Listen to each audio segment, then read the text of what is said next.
കൂട്ടുകാരെ, ഞാനിപ്പോൾ ഉള്ളത് ഗുണ്ടൽപേട്ട് സൂര്യകാന്തി തോട്ടത്തിനടുത്താണ് കേട്ടോ. അപ്പൊ ഞങ്ങൾ ഇവിടേക്ക് വന്നതല്ല, ഞങ്ങൾ കൊട്ടാരങ്ങളുടെ നഗരമായ മൈസൂരിലേക്ക് പോകുകയായിരുന്നു. ആ സമയത്ത് ഈ സൂര്യകാന്തി തോട്ടം കണ്ടപ്പോ കൊച്ചമ്മ ഞെട്ടി ഉണർന്നു. അയ്യോ, എനിക്കിവിടെ വണ്ടി നിർത്തണേ, ഫോട്ടോസ് എടുക്കണേ എന്ന് പറഞ്ഞ്. ഈ ഫോട്ടോസ് എടുത്തു കൊടുത്തില്ലെങ്കിൽ അത് ഭയങ്കര ബുദ്ധിമുട്ടാവും. ഇന്നത്തെ ദിവസം മൊത്തം അത് പറഞ്ഞു നടക്കും. അതുകൊണ്ട് നമ്മൾ വണ്ടി സ്റ്റോപ്പ് ചെയ്തു. അങ്ങനെ 4-5 ഫോട്ടോസ് ഒക്കെ എടുത്ത് യാത്ര തുടർന്നു.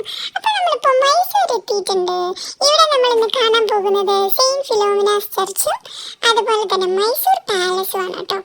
അപ്പോൾ മൈസൂർ പാലസിന്റെ ബൗണ്ടറി ഒക്കെ നമുക്ക് ഇതിലിപ്പോൾ കാണാൻ പറ്റും.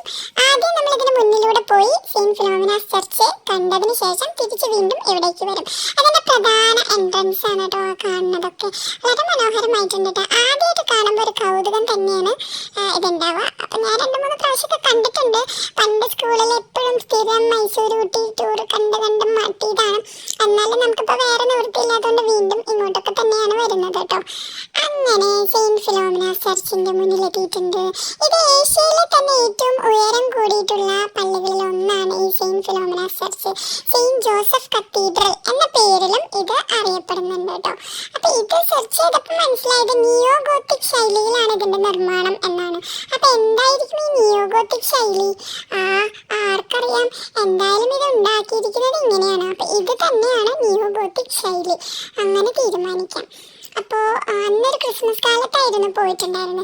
മനോഹരമായിട്ട് പൂക്കളം പോലെ യേശുവിൻ്റെ പടം നിലത്ത് മുറ്റത്ത് അങ്ങനെ വരച്ച് വെച്ചിട്ടുണ്ടായിരുന്നു. കുട്ടികൾക്ക് കളിക്കാനുള്ള സംഭവങ്ങളൊക്കെ ഉണ്ടായിരുന്നു. പിന്നെ അവിടെ എന്തൊക്കെയോ മീറ്റിംഗ് നടക്കുന്നുണ്ടായിരുന്നു. നമ്മളതൊന്നും ശ്രദ്ധിച്ചില്ല. നമ്മൾ പള്ളിയിൽ പോയി പ്രാർത്ഥിച്ചു. അപ്പോൾ ആരൊക്കെയോ ഒന്ന് ഫാമിലി ഫോട്ടോ എടുക്കാമെന്ന് പറഞ്ഞു.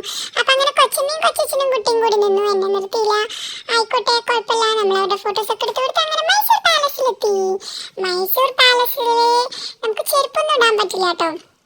ചെരുപ്പൊക്കെ അവിടെ പുറത്ത് സൂക്ഷിക്കാൻ കൊടുക്കണം. അങ്ങനെ എൻട്രൻസിൽ സൂക്ഷിക്കാൻ കൊടുത്ത് നമ്മൾ പാലസിനുള്ളിലേക്ക് കടക്കാണ് കേട്ടോ. അവിടെ പുറത്തൊക്കെ എന്തോ ക്യാമറ ഉപയോഗിക്കരുതെന്നൊക്കെ ഉണ്ട് തോന്നുന്നു. പക്ഷെ എല്ലാവരുടെ കയ്യിലും ഫോണിൽ എല്ലാവരും വീഡിയോ ഫോട്ടോ ഒക്കെ എടുക്കുന്നുണ്ട്. ഇപ്പം ഈ ഫോട്ടോ ഒക്കെ എടുത്തതിൻ്റെ പേരിൽ നമുക്ക് വല്ല കോപ്പിറൈറ്റോ ഇഷ്യൂ സ്ട്രൈക്കോ കിട്ടുകയാണെങ്കിൽ കുറച്ച് കഴിഞ്ഞാൽ ഈ വീഡിയോ തന്നെ ഡിലീറ്റ് ചെയ്യുന്നതായിരിക്കും. എന്തൊരു മനോഹരമാണ് ഇതിൻ്റെ കൊട്ടാരത്തിൻ്റെ. ഒരു ദിവസം ഇതിൻ്റെ ഉള്ളിലൊക്കെ ഒന്ന് ജീവിക്കാൻ തോന്നുമല്ലേ. നല്ല അടിപൊളിയായിട്ടുണ്ട്. അപ്പോൾ ഇവിടെ കണ്ടോ അവരുടെ കൊട്ടാരത്തിലെ ഓരോ നടുത്തളവും കാര്യങ്ങളൊക്കെയാണ് കേട്ടോ. രാജാവിൻ്റെ ചെയർ കാര്യങ്ങൾ, അവരുടെ എല്ലാ ഫോട്ടോസും പിന്നെ അവർ ഉപയോഗിച്ച കാര്യങ്ങളും ആഭരണങ്ങളും എല്ലാം അവിടെ ഉണ്ടായിരുന്നു കേട്ടോ. അവരുടെ യുദ്ധത്തിൻ്റെ സമയത്തുള്ളതും അവരുടെ വണ്ടികളും ഒക്കെ ഉണ്ടായിരുന്നു. അപ്പോൾ എന്താ പറയുക, ഒന്നൊന്നും വിടാതെ ഇങ്ങനെ കണ്ട് വരുമ്പോൾ തന്നെ ഒരു 2-3 മണിക്കൂർ എടുക്കും കേട്ടോ. നല്ല തിരക്കുള്ളൊരു സമയത്ത് തന്നെയായിരുന്നു നമ്മൾ പോയിട്ടുണ്ടായിരുന്നത്, ക്രിസ്മസ് വെക്കേഷൻ്റെ സമയത്ത്. അപ്പോൾ എന്തായാലും നന്നായിട്ടുണ്ട്. പിന്നെ കുറേ കാര്യങ്ങളൊക്കെ ഞാൻ പറയുന്നില്ല, കാരണം നിങ്ങൾക്ക് സെർച്ച് ചെയ്ത് കഴിഞ്ഞാൽ കിട്ടും. അങ്ങനെ നിങ്ങളെല്ലാം എൻ്റെ വീഡിയോ ഒന്നും അങ്ങനെ കേൾക്കണ്ട കേട്ടോ, ഫ്രീ ആയിട്ട്. അപ്പോൾ കുറേയൊക്കെ സെർച്ച് ചെയ്തിട്ട് മുഴുവൻ കാര്യങ്ങളൊക്കെ കേട്ടാൽ മതി കേട്ടോ. അവരുടെ ഡോറ് കണ്ടോ, വളരെ മനോഹരമായിട്ടുണ്ടല്ലേ.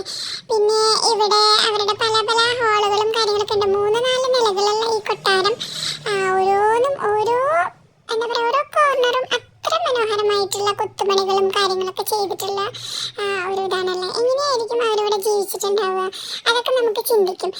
ഇതൊക്കെ അവരുടെ അപ്പൂപ്പൻ അമ്മൂമ്മ എല്ലാവരുടെ ഫോട്ടോസും ഒക്കെ വെച്ചിട്ടുണ്ട് കേട്ടോ. അത് അവരുടെ ബന്ധവും കാര്യങ്ങളൊന്നും പറയാൻ എനിക്കറിയില്ല. എന്തായാലും നമ്മൾ ഫോട്ടോസൊക്കെ കണ്ടതൊക്കെ നമ്മൾ ഫോട്ടോസ് എടുത്തിട്ടുണ്ട്. അപ്പം ഞങ്ങൾ എന്താണ് അവിടെയൊക്കെ കണ്ടു. അങ്ങനെ എന്താണ് ഞങ്ങൾക്കതൊക്കെ ഇഷ്ടപ്പെട്ടു.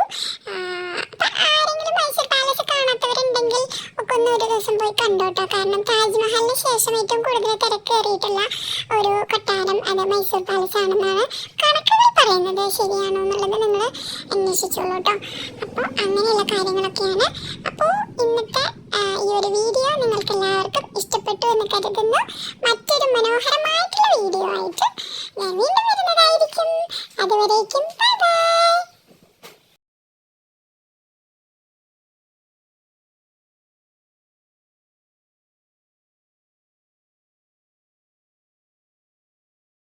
അതെ, ഒരു കാര്യം കൂടി ഞാൻ പറയാൻ മറന്നു പോയിട്ടാ.